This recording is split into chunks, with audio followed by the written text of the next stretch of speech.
Alex and Kate were the kind of couple everyone admired, at least in the beginning. Their love story was the perfect blend of youthful romance and whirlwind adventure. They had met at a summer barbecue 2 years ago, where Alex's calm demeanor had been the perfect contrast to Kate's vibrant, emotional energy. Within a year, they were married, excited to start their life together. Now, just a year and a half later, things felt different. Alex, a naturally calm and caring man, worked long hours at a local accounting firm. His thoughtful gestures, like leaving notes on the fridge or planning quiet evenings for the two of them, were once met with smiles and affection from Kate. But lately, nothing he did seemed to make her happy. Kate, always the fiery and impulsive one, had started picking fights over things Alex found baffling. "You don't follow me on social media, Alex. You don't care about me anymore," she snapped one evening as they were preparing dinner. "Kate," Alex sighed, keeping his voice steady. "I live with you. I'm right here, every day. Isn't that what matters?" But Kate wouldn't let it go. "If you really loved me, you'd want to see everything I post. Why don't you want to be involved in my life?" Another time, it was his friends. "You promised to spend time with me," she accused after he mentioned a Saturday golf game with his buddies. "But clearly, they're more important than I am." Alex had tried reasoning with her, explaining that a little space for hobbies and friends was normal. But his words only seemed to fuel her irritation. Even trivial things like forgetting to take out the trash became accusations of sabotage. "You're doing it on purpose just to annoy me." And then, the most hurtful claim of all. "Are you cheating on me, Alex? Is that why you're acting so distant?" The accusations stung not because they were true, but because they were so far from reality. Alex was exhausted from trying to prove his innocence when he hadn't done anything wrong. He offered solutions, suggested spending weekends away together, even brought up the idea of couples counseling. But Kate dismissed his efforts with a wave of her hand. "Everything's fine," she would say, only to start another argument the next day.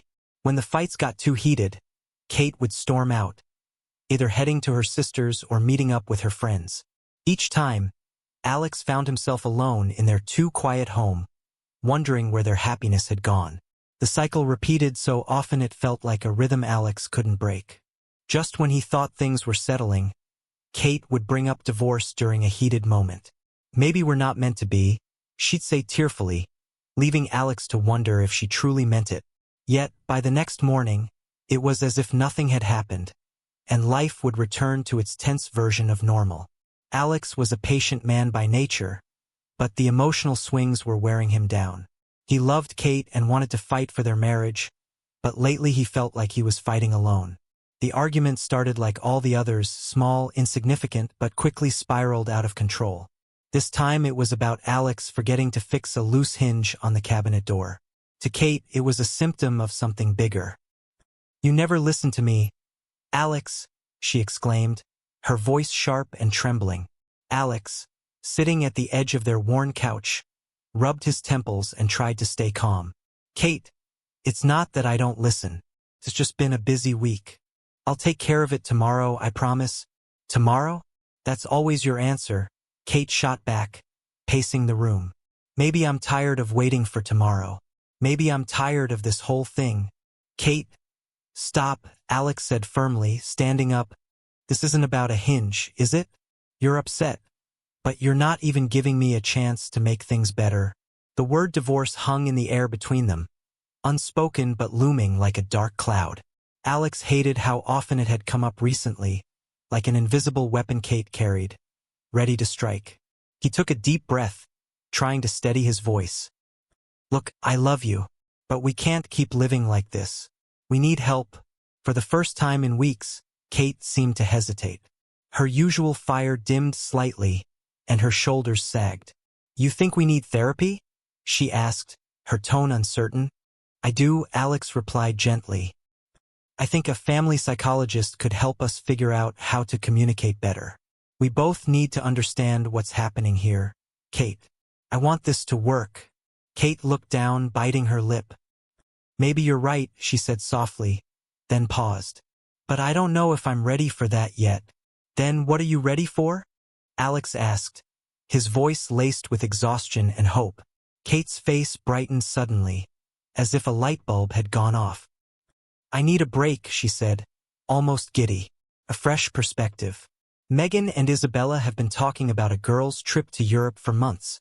I could go with them, take some time to think, clear my head." Alex blinked, caught off guard. "A trip to Europe? Now? Why not?" Kate said, her tone turning insistent. "It's a little dream of mine to see Paris, Rome, Barcelona. This could be the reset I need. We need." The idea made Alex uneasy. Distance wasn't what he'd had in mind, but he wanted to support Kate if it meant saving their marriage. "How long would you be gone?" he asked. "Just 12 days, Kate said quickly. "That's not so long, is it? And I'll keep in touch, I promise." Alex frowned, conflicted. "You think this will help?" Kate nodded, her smile bright but unsteady. "I do, and I think it'll help you, too. We've been too close, suffocating each other. Some space might do us good." Despite his reservations, Alex agreed. Maybe Kate was right. A short break could help them both step back and see things more clearly. It wasn't easy for him to say yes, but he wanted to show her that he trusted her. The days leading up to her departure were a whirlwind of preparations. Kate filled their home with her excited chatter about the places she'd visit, the sights she'd see. Megan and Isabella called frequently, planning their itinerary and giggling like teenagers. Alex, meanwhile, quietly watched from the sidelines, his anxiety growing with every passing day. The morning of her departure, Alex offered to drive Kate to the airport, but she declined. "I need to do this alone," she said, avoiding his gaze. "It's not that I don't want you there, but I just need space, Alex." He hesitated but relented, though her request left a bitter taste in his mouth. Standing by the door with her suitcase in hand, Kate turned to him and smiled, a bright, almost carefree smile that didn't quite reach her eyes. "This will be good for us," she said. "Trust me." Alex forced a smile, hiding the knot of suspicion in his chest. "I hope so," he replied. "Just keep in touch, okay?" "I will," she promised, leaning in to kiss him on the cheek. Then, without another word, she was gone, leaving the house eerily quiet in her absence. Alex stood by the window, watching the car pull away, his heart heavy with unease. "Just 12 days," he murmured to himself. "It'll fly by." Before you find out what happens next, please subscribe to the channel. At first, Alex tried to convince himself that everything was fine. On the first 2 days of Kate's trip, she responded to his texts, but her replies were curt and distant, unlike the Kate he knew. When he asked how she was enjoying Europe, her answers were brief. "It's fine," or "busy. Lots to see." There were no exclamation points, no enthusiasm in her words. It was as if she were checking a box rather than sharing her experiences with him. By the third day, her silence stretched. His messages went unread, his calls unanswered. Alex told himself she was probably overwhelmed with sightseeing and simply didn't have time to check in. But by the 5th day, unease settled into his chest like a stone. To distract himself, Alex turned to social media. Kate had been posting sporadically, photos of iconic landmarks, quaint cafes, and picturesque streets. They were beautiful, no doubt, but they felt impersonal. Not a single selfie or candid shot of the girls having fun. It struck Alex as odd, but he dismissed it as overthinking. Maybe Kate was just trying to live in the moment. Still, his curiosity got the better of him. He checked Megan's and Isabella's profiles. Megan, usually active on social media, had been unusually quiet, with only a couple of posts in the first few days. Isabella, on the other hand, had shared more, and one photo in particular made Alex pause. It was a group shot of a bustling piazza at sunset. Megan and Isabella posing together with wide smiles. But in the corner of the frame, cropped hastily, were the unmistakable hands of 2 men. Alex's stomach knotted. He reasoned with himself. They're in Europe. They probably met people. It doesn't mean anything. But unease gnawed at him, growing with every unanswered message from Kate.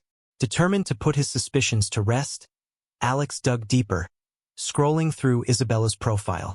After some effort, he stumbled across a recently uploaded video. His heart pounded as he pressed play. It was shaky, clearly taken in a lively restaurant. The camera panned across a table where all three women were seated, with three men. The laughter and clinking glasses were unmistakable. Alex froze the frame, his eyes locking onto Kate in the background. Though blurry, it was undeniably her. She sat next to a tall man with dark hair, leaning slightly toward him as they shared a laugh. Megan and Isabella were similarly paired, their expressions light and carefree. Before Alex could process the image fully, the video disappeared. Isabella had deleted it. His hands trembled as he took a screenshot from his phone's gallery, preserving the moment he could no longer ignore. For hours, Alex stared at the screenshot. It didn't prove anything definitive, but it told him enough. Kate hadn't just gone on a girls' trip. She was hiding something, and her silence, now stretching into its fourth day, was deafening. By the eighth day, Alex had given up texting or calling. The messages left on, not read, were small humiliations he could no longer endure. Instead, he resolved himself to a harsh truth. This wasn't working. Whatever Kate was doing, wherever she was, it had become clear that she wasn't interested in maintaining their marriage. His thoughts turned to the future. He loved Kate, but he couldn't ignore her behavior. Her lies, her avoidance, her secrecy. It was all too much. He began mentally preparing for a divorce, imagining the conversation they'd have when she returned. Alex promised himself he'd be calm, collected, and civil. He wanted closure, not chaos. But just as he began to steel himself for that moment, something strange happened. On the eighth day, Kate's social media came alive again. Photos of new cities and landmarks appeared, bright, vibrant snapshots of her adventure. But Megan and Isabella had gone silent. There were no tagged posts, no group shots, no witty comments between the three friends. It was as if Kate were suddenly traveling alone. Alex couldn't shake the feeling that something was wrong. Kate's sudden burst of activity felt like a distraction, a smokescreen to hide whatever she wasn't telling him. And the fact that she still ignored his calls and messages only added to his suspicion. Sitting alone in their quiet house, Alex stared at his phone, a mix of anger and heartbreak swirling inside him. The next day, Alex couldn't stand it and called Megan. He could have done it earlier or at least written, but he didn't want to involve other people in his relationship. Overpowering himself, he made the call to Megan. He called twice, but nothing. He tried again, his heart pounding. On the third attempt, Megan finally answered. "Hello?" Megan's voice was tinged with unease, her usual cheery tone absent. Alex cleared his throat. "Hi, Megan. It's Alex. I hope I'm not interrupting anything." There was a brief pause. "Oh, Alex. No, it's fine. How are you?" "Fine." Alex lied, gripping the phone tightly. I haven't heard from Kate in a while. I was wondering how you guys are doing over there." Megan hesitated before responding. "Oh, we're fine. Everything's fine. You know how it is. Traveling can be hectic." Kate probably just got caught up in all the sightseeing and didn't have time to check her phone. Alex wasn't buying it. "She hasn't replied in days, Megan. Is everything okay?" There was a nervous laugh on the other end. Yeah, totally fine. We've just had some issues. Like, we were almost robbed in Italy and, the weather's been awful. Especially in Germany. It's freezing here, Alex. And the time difference is weird, you know? It's just hard to keep up with everything." Alex frowned. Something about Megan's tone didn't sit right with him. Her words felt rushed, like she was scrambling to come up with excuses. But what really caught his attention was the faint background noise, voices speaking English, the faint hum of a copier or printer, and the unmistakable ding of a microwave. It sounded like an office, not a bustling European city. "Germany?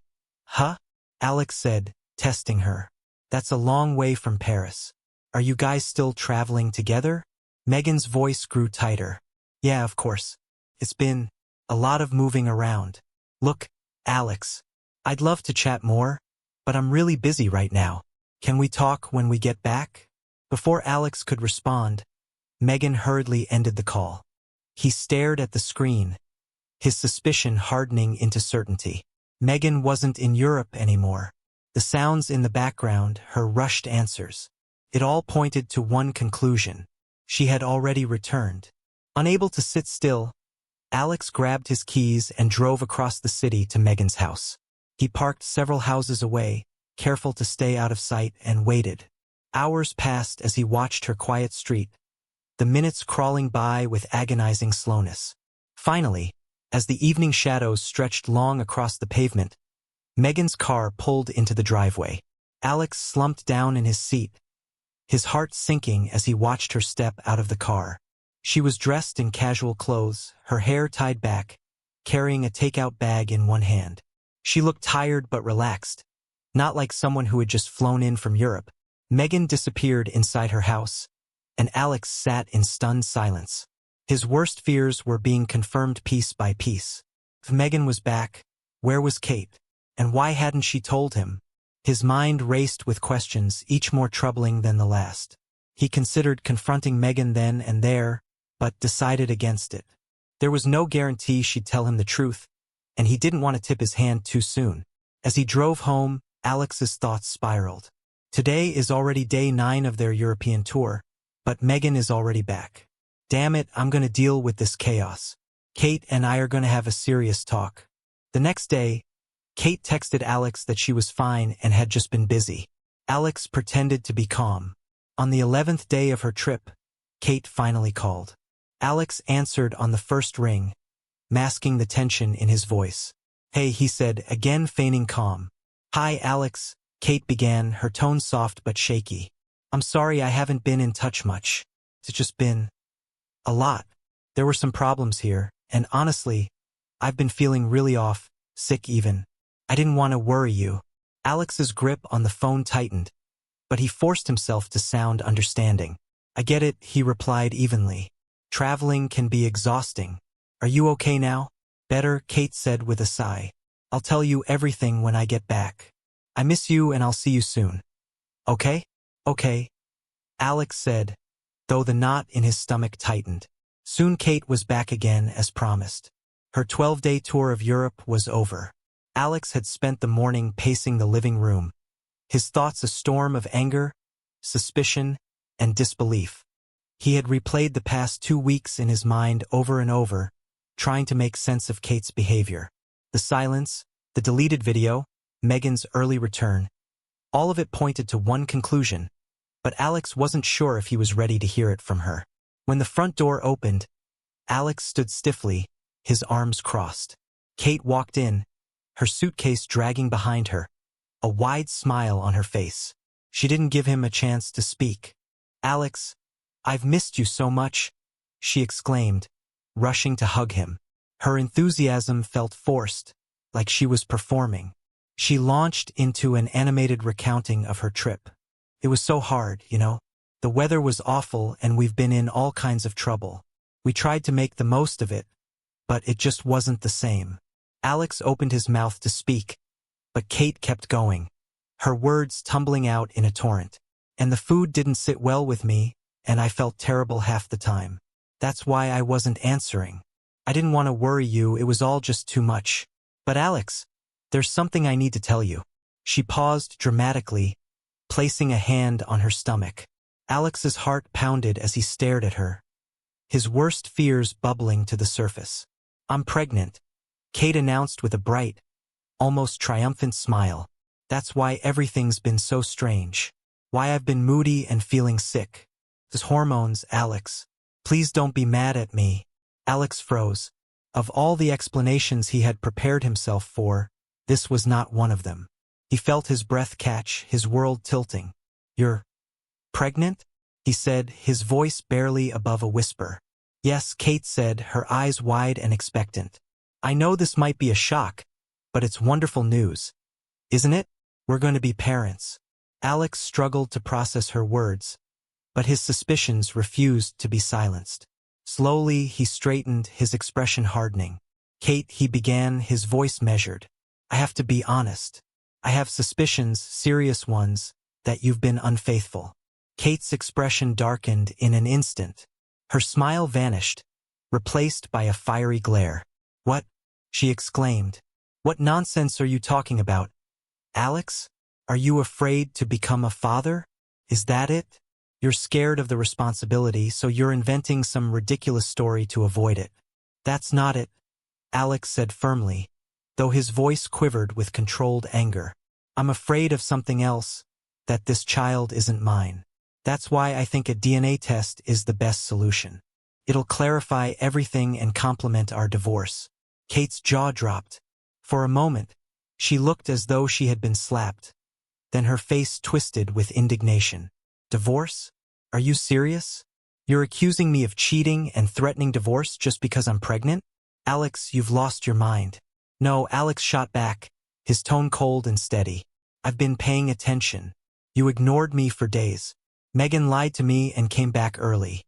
I saw the video Isabella posted, the one she deleted. I know something happened, Kate. You've been hiding it this whole time." Kate's hands balled into fists. "That's insane. You're paranoid and insecure. Alex, I thought you'd come to your senses, but clearly I was wrong." Alex took a deep breath, his resolve unwavering. "I'm done, Kate. If this child is mine, I'll step up and be the father. But I won't stay in this marriage if I can't trust you. The DNA test isn't negotiable." Kate stared at him, her face a storm of anger, panic, and something else Alex couldn't quite place. For the first time in their marriage, he saw her falter, the cracks in her confidence showing. Kate stood in the middle of the living room, her hands trembling as she stared at Alex. "Your suspicions are completely unfounded," she snapped, her voice rising with every word. "Yes, Megan came back earlier, but that was my decision. I told her not to tell you because I knew you'd react like this, paranoid and overdramatic." Alex crossed his arms, his gaze cold and unyielding. "And the video? The one with you and other men? Care to explain that?" Kate's eyes flickered with panic, but she recovered quickly, her tone turning defensive. "Oh, for God's sake, Alex, they were just some locals we met in a cafe. They were curious about America, and we talked for a couple of hours. That's all. Nothing happened." "Nothing happened," Alex repeated flatly, holding up his phone with the screenshot of the video. "This doesn't look like a casual conversation, Kate, and even if it were, this doesn't scream girl's trip to me." Kate's face hardened. "You have no evidence," she hissed. "This is just you being afraid of how our family is growing. You've always had a problem with change, Alex. You're scared, and now you're trying to make me the bad girl." Alex clenched his jaw, his patience unraveling. "Don't treat me like I'm stupid," he shot back. "This whole trip, you've been distant, dodging my calls, ignoring my messages, and now you're spinning this fairy tale? Your behavior's been shady from the start, Kate." Kate threw her arms up, her frustration boiling over. "Oh my God, who did I marry? Listen to yourself, Alex. You're acting like an insecure man who can't handle his wife having a little independence. And now you want to accuse me of cheating? You'll regret this." Alex's voice was cold and steady. "What I regret is trusting you when I shouldn't have. Your behavior, your lies, it's been abusive, Kate. I don't see any way out of this except divorce." Kate's face crumpled for a moment, but then her eyes lit with fiery determination. "Divorce? Seriously? All because I didn't coddle your fragile ego?" She pointed at him, her voice trembling with anger and tears.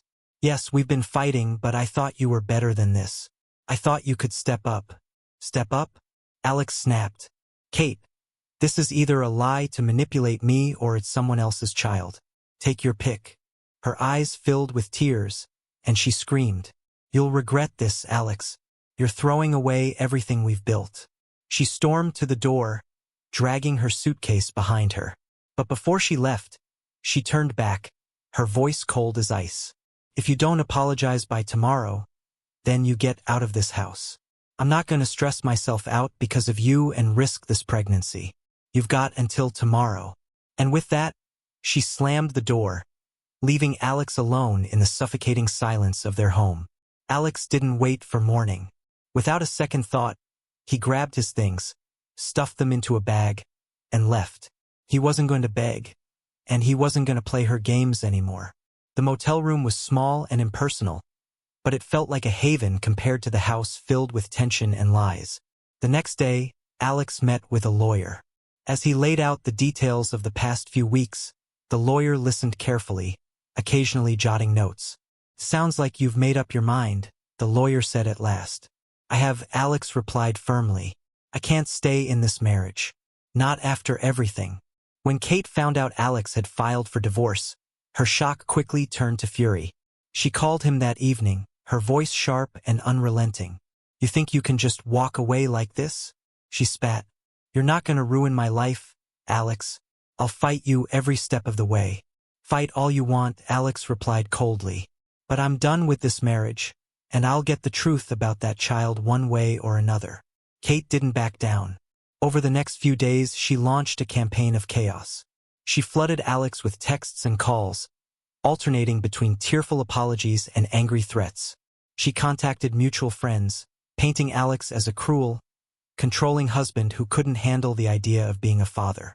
She even hinted at taking legal action to keep the house, claiming it was in the best interest of her baby. Kate's tactics in the divorce battle quickly escalated. Her family and a few of her closest friends rallied around her, providing support in ways Alex hadn't anticipated. They spread rumors about him, rumors that twisted the truth and portrayed him as a man terrified of responsibility. Whispers of Alex hiding from fatherhood began circulating in their circle. People said that he had been avoiding the reality of becoming a father, that he was so ashamed of the situation that he was now hiding in the bushes rather than face his future. The rumors spread like wildfire, and Alex couldn't escape the sting of public judgment. Everywhere he went, people looked at him with suspicion, as though he were the villain in his own story. Kate's family painted him as a coward, and her friends rallied to her side, perpetuating the narrative that Alex was an absentee husband too frightened to step up for the child he had supposedly conceived. But all through this, Alex never wavered in his belief that the pregnancy was either a manipulation, or worse, the child wasn't his. The suspicions that had been festering since Kate's strange behavior during the trip to Europe had only grown, and he felt increasingly like the walls were closing in around him. When the trial began, the truth Alex had feared most became clear. Kate was really pregnant. He had hoped it would be a lie or a mistake, but the evidence didn't lie. The doctor's reports confirmed it. Kate was, in fact, expecting. But for Alex, this was just the beginning of a long battle. His lawyer wasted no time addressing the growing doubts about the paternity of the child. They made it clear in court that the timing of Kate's pregnancy didn't align with the pattern of their intimacy. Alex and his lawyer presented their case, questioning the timeline and pointing to the long periods of conflict and estrangement between them. They argued that Kate's unfaithfulness during her European trip left open the possibility that the child might belong to someone else. Kate's lawyer, however, had already prepared a counterattack. She had her own support network, family members, friends, and a few well-placed witnesses, all testifying that Alex had been too distant, too emotionally unavailable, and, most damaging of all, that he was afraid of becoming a father. They painted him as an irresponsible, emotionally immature man, unfit for parenthood. The courtroom buzzed with the tension as each side worked to tear the other down. Kate's lawyer worked hard to solidify her version of the story, presenting her as the victim, an innocent woman wronged by a man who couldn't even face the reality of their future. Alex, in contrast, was painted as an arrogant, neglectful spouse, someone who had shirked his duties for too long. The damage to Alex's reputation was severe. Every accusation, every rumor, no matter how unfounded, seemed to stick. Kate's supporters claimed Alex wasn't interested in being a father and was hiding behind excuses. And while Alex's case for doubt regarding the child's paternity remained solid, the judge's opinion started to lean in Kate's favor. The judge, a stern man with years of experience, listened carefully but showed a distinct preference for Kate's side of the argument. To Alex's frustration, he didn't seem to take the suspicions of infidelity seriously, dismissing them as baseless. He was more concerned with the fact that Alex hadn't proven anything concrete about the paternity of the child. For the judge, the idea that Alex had doubts,